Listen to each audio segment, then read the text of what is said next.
So I want to talk today about being intentional and what I think that means, and also what gets in the way of that. One of the things that I came to realize some time ago was that the difference, well, one of the key differences you could say between somebody who I describe as linear versus somebody who I define as exponential is not in their knowledge or their experience, but rather in their way of being and the way of thinking. And one of the ways that comes through is in how intentional they are about everything, how intentional they are about who they're being, what they're doing, and what they're paying attention to. So we could think of it in a couple of levels. There's the kind of overall macro level, which is who am I being? Who do I want to be?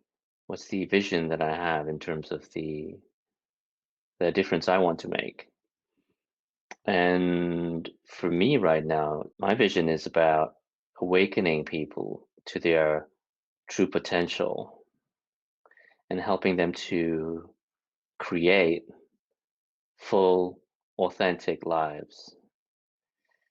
And and that's what I'm doing, and that's what I'm connected to.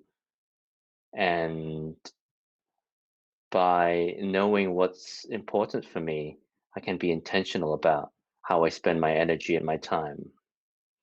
And I can ensure that my thinking and my actions are aligned to that. But maybe a very interesting question is why wouldn't we be intentional about what we're doing? Because it's not as simple as just creating a vision and then sticking to it for 20 years as if we were an android or something like that. If we were a robot, if we could just be programmed to do that, that would make things a lot easier, wouldn't it? In some ways. But it would also take all the richness out of life. And one of my clients, she shared that in the course of our work together, she's now much more able to see what takes her away from that intentionality. And she described it as birds that she's now able to observe in her environment. So you could imagine that, say, you were playing in a band, or you were playing a sport, or you were having a conversation, and then a bird flew by, and your attention is drawn to the bird.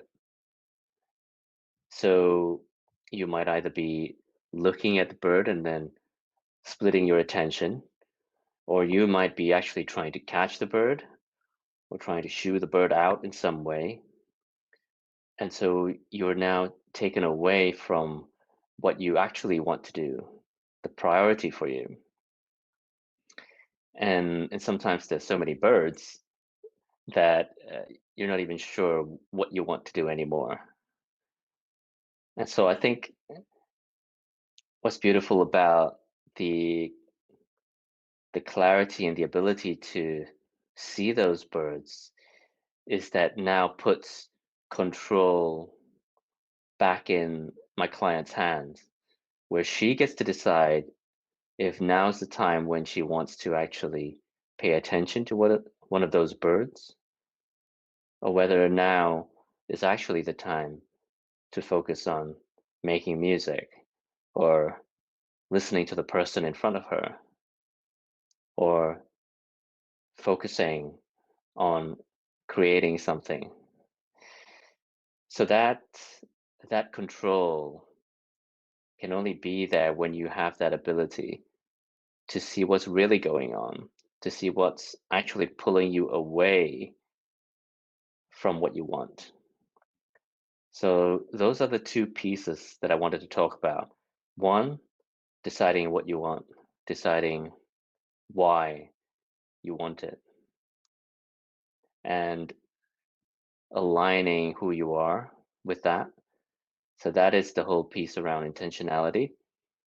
And the other piece is then looking at it, flipping that around and asking yourself, why am I not doing that? The ability to see what's happening within you that's pulling you away from that. And if you can develop the ability to do that, then you start to have the ability to really trust yourself and start making a real difference because you know that you have the ability to be intentional and focus on something and create it in your life. So I'd love to hear what lands for you in that. And I'd love to hear how that shows up in your life. Leave a comment below or reach out to me and we can have a conversation.